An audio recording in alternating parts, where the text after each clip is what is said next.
Alors, correction de l'exométhode 4. Alors, montrer que f, blablabla, peut être considéré comme une densité de probabilité. C'est parti. Alors, d'abord, est-ce que ma fonction f est positive?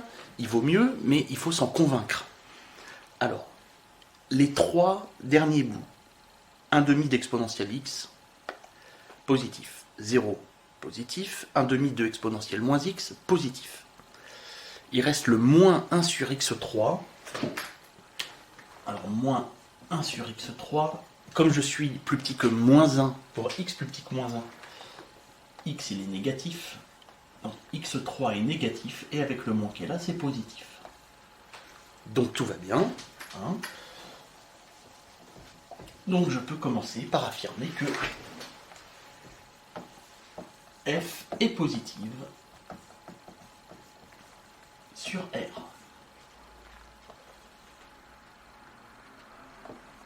F est continue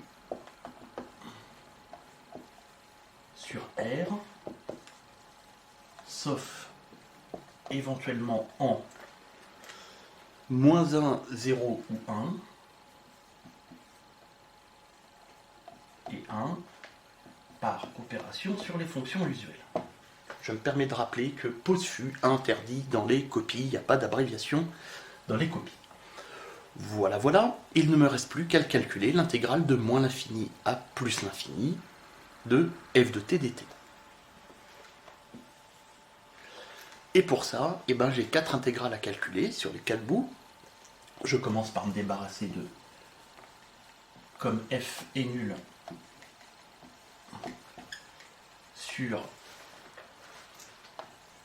0, 1, intégrale de 0 à 1 de f de t dt égale 0. Et d'une. Ensuite, je prends mes autres bouts dans l'ordre que je veux. Hein. Alors je vais les prendre dans l'ordre. Enfin, voilà. Le premier bout, c'est entre moins l'infini et moins 1. Il faut donc poser un a, soit a plus petit que moins 1, intégrale entre a et moins 1 de f de t dt, égale intégrale entre a et moins 1 de moins 1 sur t3 dt, égale, alors primitive de moins 1 sur t3, primitive de 1 sur t3, c'est moins 1 sur 2t2, et avec le moins, ça fait 1 sur 2t2, égale, donc entre a et moins 1, égale, ça en moins 1, ça fait 1 sur 2 fois moins 1 au carré 1, donc ça fait 1 demi, moins 1 sur 2 à 2, qui tend encore à tend vers moins l'infini, vers 1 demi. Donc, intégrale de moins l'infini à moins 1 de f de t dt converge et vaut 1 demi.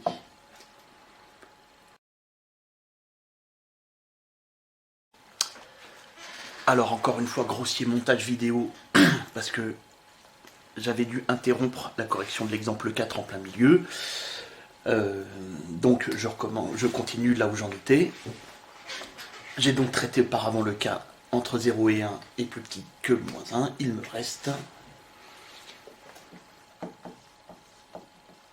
les deux intégrales classiques. Intégrale entre moins 1 et 0 de f de t dt égale intégrale entre moins 1 et 0 de 1 demi de exponentielle t dt égale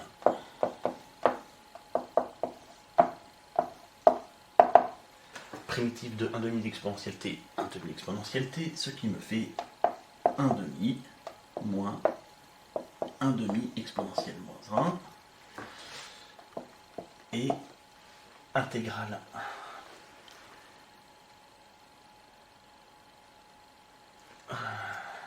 excusez-moi, je vous ai parlé de deux intégrales classiques, pas du tout. il y a cette intégrale classique, et il reste encore une intégrale impropre. Seulement maintenant je mets enfin, soit A plus grand que 1, on a intégrale entre 1 et A de 1 demi d'exponentielle moins t dt égale 1 moins 1 demi exponentielle moins t, primitive d'un demi exponentielle moins t, moins 1 demi exponentielle moins t, entre 1 et A, ce qui me fait moins 1 sur moins 1 demi exponentielle moins A, plus 1 demi exponentielle moins 1. Ok.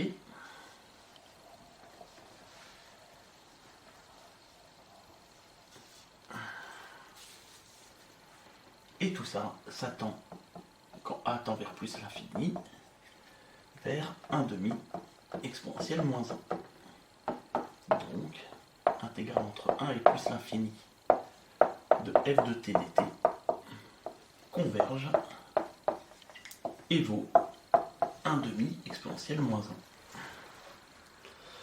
Voilà. J'ai donc fait les 4 bouts. Et je peux conclure fièrement par donc intégrale de moins l'infini à plus l'infini de f de t dt converge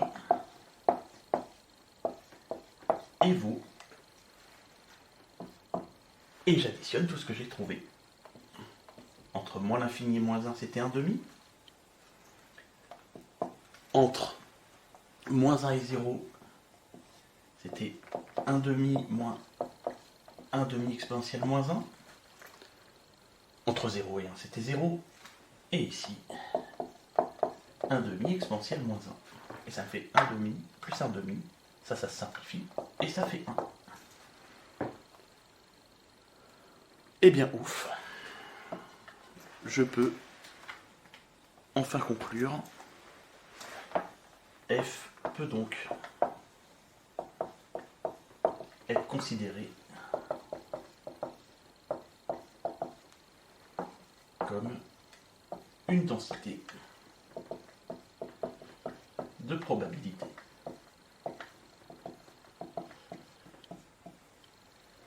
Voilà. Alors c'est un peu long, mais il n'y a pas, en tout cas sur cet exemple, beaucoup de calculs bien compliqués.